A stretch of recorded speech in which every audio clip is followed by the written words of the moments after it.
Ce sont des parlementaires normaux qui arrivent à Dijon par le train, suivis par un gouvernement normal dont les membres débarquent au compte-gouttes au rythme des TGV en provenance de Paris. À l'image d'un ministre des Transports visiblement ravi. Je suis heureux parce que j'ai habité Dijon.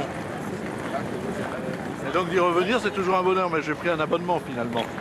C'est une ville qui porte chance. Et visiblement ravi aussi de passer du rail au rail.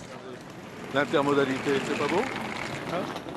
Mais après 4 stations de tramway à la porte de l'auditorium, quelques militants du Front de gauche rappellent aux congressistes socialistes les sujets brûlants de cette rentrée parlementaire, le vote du traité budgétaire européen et l'impatience déjà des Français 4 mois après l'élection de François Hollande.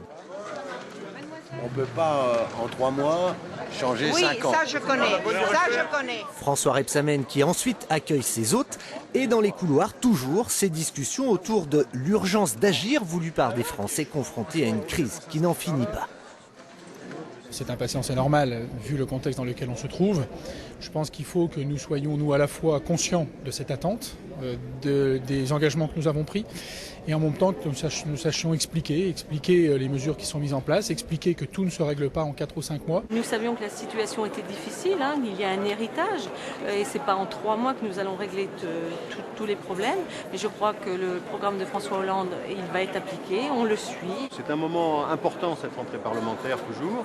On a déjà voté les emplois d'avenir la semaine dernière, donc on a déjà travaillé avec le Parlement, Michel Sapin, moi-même, pour les emplois d'avenir professeurs. Mais voilà, il faut continuer, le rythme va s'accélérer et on est dans ce travail.